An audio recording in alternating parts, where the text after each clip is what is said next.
Alright, so we'll start with some greasy boys and work our way down to the absolute greasers of the royalty. Carl X, the King of Sweden. You can tell just by his picture that he was a really greasy boy.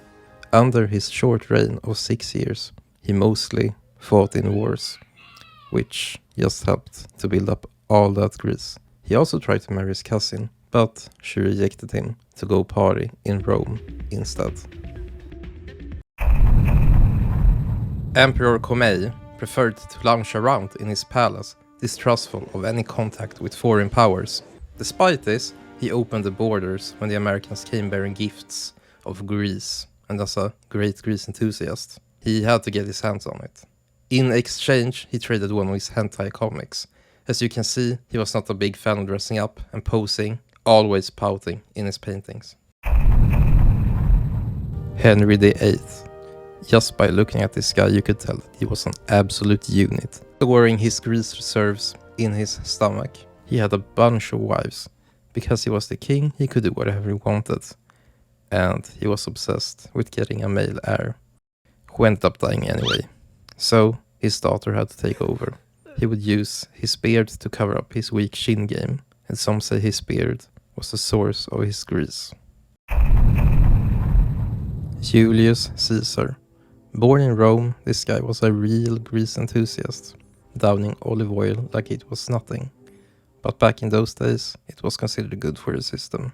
He would also bang Cleopatra, and he had a child with her, who later on went on to die. He pronounced himself Emperor of the Romans, but later he was killed by one of his best friends, Brutus, along with several other senators. He also adopted a son who went on to become Augustus Caesar, but he also died. Maha Vajirakorn. Maha Vajirakorn. Honestly, it's just easier to say Rama X. He's slowly been building up his grease reserves during his father's reign. Known for his flamboyant choice of clothing and several wives and concubines. The first one who he married was his first cousin, which seems to be a recurring thing of royals marrying their cousins. Anyway, it's legal to say bad things about the King of Thailand, so be nice if you ever plan on going there. Louis XIV, serving as the longest ruling monarch of all time, since he was the king since 4 years old. Louis had a lot of time building up his grease reserves. He loved to make wars, making France a European superpower, trying to break the rumors of France always giving up. But even his greasiness wasn't enough to break these long-standing rumors. And at his deathbed, he regretted never using his grease for the good of mankind. Charles, Sausage Fingers. King Charles, the current monarch of Old England, known affectionately as King Sausage Fingers, because of his meaty grippers.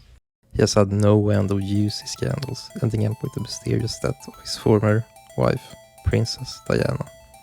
Some call it an accident, others call it a conspiracy. Well done, 47. His favorite food is sausage, which is how he got his girthy sausage fingers.